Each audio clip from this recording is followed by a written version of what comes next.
Selamat pagi, siang, sore, Budian. Saya Clara Fiana dari kelas 11 IPS 2, absen nomor 4. Monolog berjudul Tua, karya Putu Wijaya. Selamat menyaksikan. Monolog berjudul Tua, karya Putu Wijaya. Selamat menyaksikan. Di depanku berdiri seseorang yang barangkali aku sudah kenal benar. Tapi mungkin juga tidak. Aku tidak tahu siapa namanya. Perawakannya sederhana. Ia tidak membawa apa-apa. Matanya juga hanya dua, dengan sorot mata yang biasa. Bahkan, ia tersenyum manis dan mengatakan padaku, "Apa kabar?" Tapi aku cemas. Aku merasa ada bahaya dalam ketenangan itu sedang merambat perlahan-lahan hendak menjangkau leherku.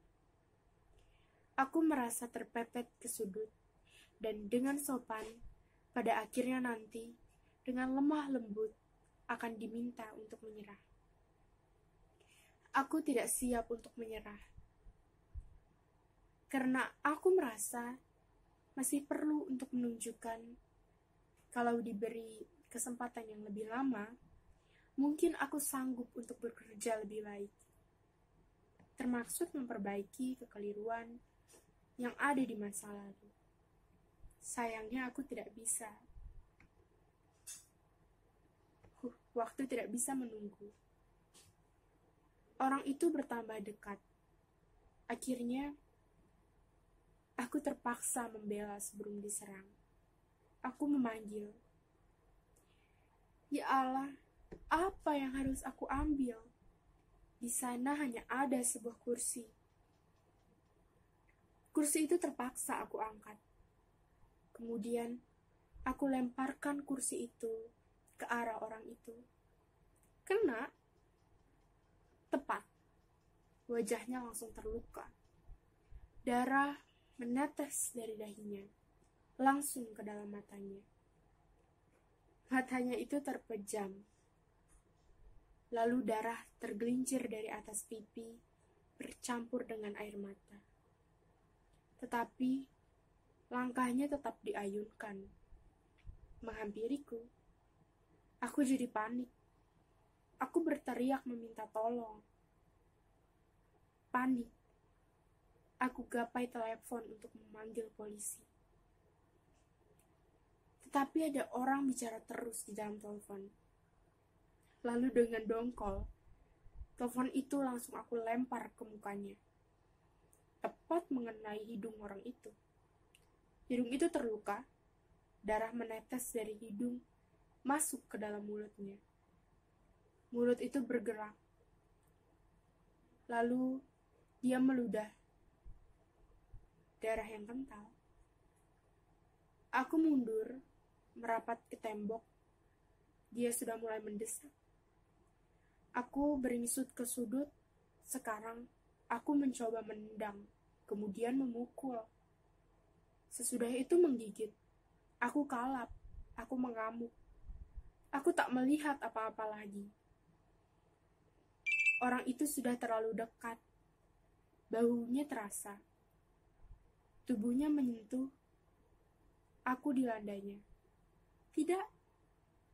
Aku gepeng. Aku coba meronta tapi tak berdaya. Tak ada gunanya. Aku coba lagi berteriak. Tapi suaraku juga habis.